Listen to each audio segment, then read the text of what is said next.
sampaikan pokok-pokok perbaikannya.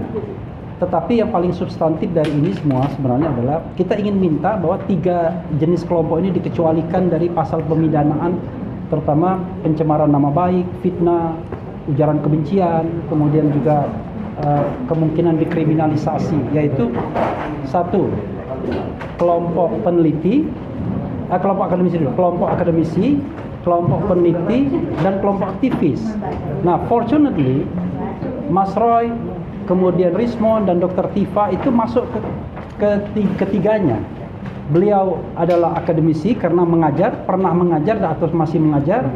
Beliau juga seorang peneliti karena memang melakukan penelitian dengan buku Jokowi's White Paper sebagai buktinya, dan mereka juga aktivis yang menginginkan tegaknya demokrasi di Republik ini. Nah, itu 3 kelompok masyarakat yang rentan untuk dikriminalisasi. Makanya kita minta pasal-pasal yang mentersangkakan RRT itu dihapuskan terhadap 3 kelompok ini.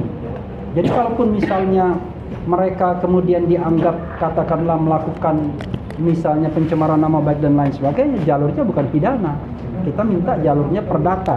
Walaupun kita tidak mintakan ke MK, tapi for the future berharapnya begitu. Seperti Presiden Prancis ketika dituding bahwa istrinya laki-laki, dia menggugat orang per orang yang menyatakannya secara perdata, bukan secara pidana. Karena kami sampaikan tadi, kawan-kawan semua, yang namanya defamation law atau hukum pencemaran nama baik, itu di negara-negara lain itu sudah banyak dihapuskan. Di Amerika Serikat mayoritas misalnya negara bagian sudah menghapuskan defamation law, sehingga orang bisa bebas menyampaikan kritik. Kenapa? Dengan adanya hukum pencemaran nama baik, fitnah, kemudian ujaran kebencian dan lain sebagainya, memunculkan efek ketakutan hukum kita. Pengertian kalau kita mengatakan, oh kita berani, bukan itu maksudnya. Artinya setiap kita menyampaikan sesuatu, kita berpikir apakah bakal diproses atau tidak, dipidanakan atau tidak. Jadi chilling effect itu terjadi gitu. Dan sehingga yang terjadi adalah self-censorship. Kalau self-censorship yang terjadi, maka tidak baik bagi perkembangan dunia akademik dan juga perkembangan demokrasi kita ke depan. Nah, itulah hal-hal yang ingin kita mintakan, dan mudah-mudahan Hakim Konstitusi tidak lelah, ya kan, untuk membaca permohonan kita yang kali ini jumlah katanya 15.750.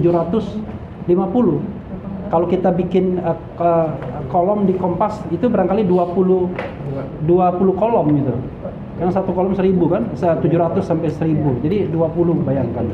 Nah, ini mudah-mudahan mereka bisa menangkapnya, dan permohonan itu kan nanti akan diperkuat oleh saksi dan ahli sesungguhnya. Jadi sebenarnya kami berharap betul ya, ini bisa masuk dalam pemeriksaan persidangan, istilahnya pemeriksaan persidangan. Jadi pemeriksaan pendahuluan, perbaikan permohonan, kemudian sidang pemeriksaan persidangan yang menghadirkan pihak pemerintah, DPR, bahkan pihak terkait yang punya kepentingan boleh juga masuk sebagai interventor.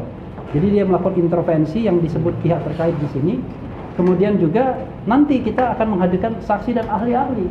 Mungkin Profesor Henry Subiakto kita bawa kembali ke sini, Rocky Gerung kita bawa kembali ke sini, Ugro Seno kita bawa kembali ke sini untuk membuktikan bahwa dalil-dalil yang kita kemukakan itu tidak hanya sifatnya normatif saja, tetapi secara faktual memang sudah terjadi dan kemudian mengkriminalisasi atau menyebabkan mereka mengalami kerugian konstitusional. Bahasa di sana mereka dikriminalkan, bahasa di sini mereka mereka mengalami yang namanya kerugian konstitusional, ya.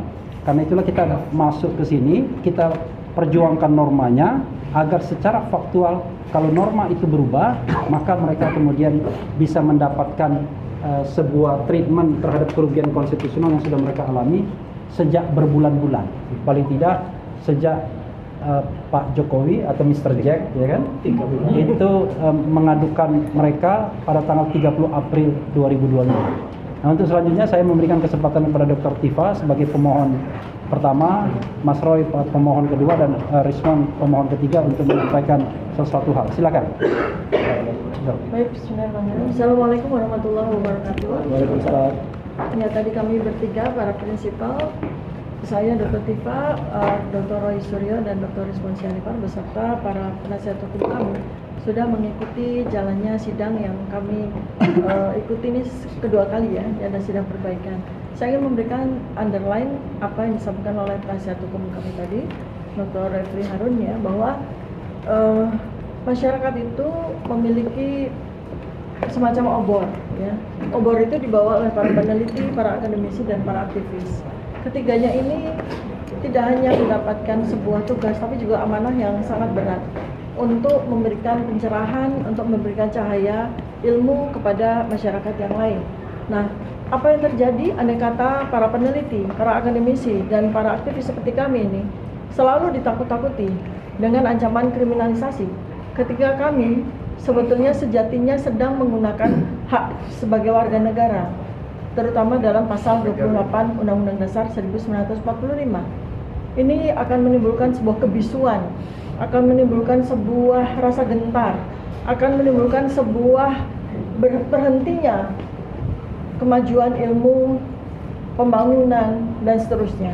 Jadi intinya adalah bahwa apa yang kami perjuangkan bukan hanya sekedar bahwa mengingatkan seluruh rakyat Indonesia bahwa kita pun semua punya hak konstitusional untuk menyatakan pendapat, tetapi khusus yang kami berikan sebuah penekanan di sini adalah bahwa para peneliti, para akademisi, dan para aktivis adalah orang-orang yang memiliki tugas yang sangat berat.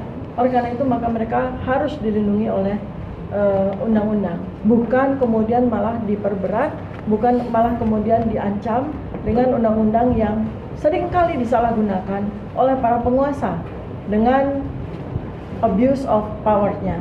Demikian yang bisa saya sampaikan. Selanjutnya prinsipal yang lain akan sampaikan. Mas Roy? Ya, Mas Roy. Ya. Mas Roy, saya ini pegang ini. Baik, terima kasih. Jadi sebagaimana tadi yang sudah disampaikan oleh Ketua Tim Hukum kami, ya Dr. Refli Harun, tadi cukup panjang karena ada 92 paragraf yang tadi disampaikan. Untung Dari 46 sebelumnya. iya dari 46, untung tidak dibacakan satu persatu tadi. Kalau dibacakan makin panjang lagi. Tapi intinya itu adalah memperinci apa yang ada pada detail undang-undang atau aturan yang kita koreksi, termasuk kita menghilangkan satu tadi ya, yang di pasal 32 ayat 2 di Undang-Undang ITE, yang itu tidak disangkakan kepada kami ya. Tapi sekali lagi saya menandaskan apa yang disampaikan oleh Dr. Tifa dan nanti akan disampaikan oleh Dr. Respon, bahwa ini insya Allah bermanfaat untuk seluruh masyarakat yang memang terwakili ke dalam tiga jenis pemohonan tadi ya. Jadi artinya kepada aktivis, akademisi, peneliti, dan aktivis. Jadi insya Allah Majelis Hakim Konstitusi akan bisa mempertimbangkan dengan baik ya, karena kami ada 10 petitum tadi yang dibacakan, dan semoga tidak yang terakhir ya. Kalau yang terakhir itu kan andai kata tidak diterima, memilih dengan sebaik-baiknya, tapi moga-moga yang nomor 1, petitum nomor 1 itu yang dilaksanakan, artinya menerima dengan seutuhnya, karena ini semua akan bermanfaat untuk kita semuanya insya Allah. Saya kira tambahan saya itu, Mas Refli. Oke, mungkin Respon lanjut ya. sini. Oke. Ya, terima kasih pada para kuasa hukum kami, Dr. Refli Harun, Bang Jamanda Girsang, dan lainnya. Persidangan apa yang kami gugat untuk diuji pasal-pasal kepada kami itu ya semoga berguna bagi generasi ke depan, terutama juga generasi sekarang. Semoga pasal-pasal yang menurut saya defamation itu adalah pasal-pasal peninggalan kolonial ya. Saya kira juga para pejuang kita yang ingin memerdekakan Indonesia pasti pertama-tama kena pasal itu dulu, defamation oleh penjajah kolonial Belanda. Sudah seharusnya pasal-pasal seperti ini seharusnya dicabut ya total dari muka hukum di muka bumi Indonesia ini ya. Nah, terkait dengan apa yang kami gugat, bahwa terutama untuk para kaum akademisi, peneliti, aktivis, dan penulis, seharusnya pasal ini tidak bisa lagi diterapkan kepada mereka yang menurut saya kaum pemikir ya, kaum pemikir sekaligus kaum pemberani ya, karena menuliskan atau menggugat hal-hal yang banyak orang sebenarnya tidak berani ya, banyak orang tidak berani. Jadi hanya segelintir ternyata di Indonesia ini kaum pemikir yang juga punya keberanian, karena sudah tersedia di sistem hukum kita, banyak pasal yang bisa dipakai untuk menjerat. Oleh karena itu sidang kali ini ya semoga kita berhasil demi anak cucu kita, ya demi kaum pemikir masa kini dan masa depan. Jangan lagi seharusnya riwayat pendidikan berikut dengan dokumennya yang seharusnya publik baik untuk presiden maupun wakil presiden itu tidak boleh dikaji, ya. Kalau tidak boleh dikaji maka buku Gibran Endgame Wapres tak lulus SMA ini bisa disandera lagi, bisa berakhir di meja penyidikan lagi, meskipun ya seperti yang kami alami ya pertanyaan tentang mekanisme metodologi yang kami tuliskan dalam buku Jokowi White Paper itu penyidiknya pun nggak tahu apa-apa, istilah mendasar pun nggak tahu apa-apa, tetapi mereka merasa yakin sekali kami melakukan manipulasi. Nah, yang subjektivitas semacam ini atau multi interpretasi semacam ini seharusnya tidak boleh ada di negara ini, gitu. Biarkanlah kaum pemikir menulis, menerobos hal-hal yang sudah status quo. Ya, kalau status quo mereka yang tidak pemikir tentu menerima saja. Oh, Gibran memang lulus SMA kok. SMA-nya di mana? Ya di situ. Ya. Tapi kalau pemikir yang enggak, peneliti, pengkaji itu akan bertanya, kok bisa seperti itu? Kok bisa ada dokumen penyetaraan dari dua jenjang pendidikan yang berbeda? Itulah kaum pemikir. Kalau di Indonesia ini kaum pemikir dengan gampang dikriminalisasi dengan pasal-pasal berlapis, sisanya siapa? Bisa jadi suara-suara kaum pemikir, kami seperti kami ini dan lainnya, itu mewakili ratusan juta kaum awam yang tidak berani untuk mengutarakan pemikirannya. Berarti kalau kaum pemikir di Indonesia dengan gampang dikriminalisasi, dicari-cari kesalahannya, yang tersisa jadi kaum dungu dong, dungu dan bisu. Apa mau Republik kita ini hanya tersisa seperti itu? Bahkan ada seorang jenderal mengatakan kalau Pak Jenderal atau siapa ya, purnawirawan atau kaum pemikir lainnya, kalau RRT saja dengan gampang dimasukkan ke penjara, maka selesai sudah rakyat Indonesia ini, ya selesai, ya. Maka tidak akan ada lagi yang berani mengkritik penguasa di Republik ini. Bayangkan, kami itu didukung oleh para PH yang 7x24 jam bekerja loh, ya, dan kami tidak dibayar, bahkan seringnya saya malah dibayarin di kantin, ya. Bayangkan, inilah mereka inilah sebenarnya pejuang-pejuang masa kini, bukan kami RRT. Ya, RRT itu didukung oleh banyak PH yang saya pun tidak tahu draft ini selesai karena saya tidak paham juga, dan selesai. Para PH inilah yang akan membentuk masa depan Indonesia. Amin. Untuk yang lebih baik. Terima kasih. PH itu bukan tingkat keasaman ya, penasihat hukum.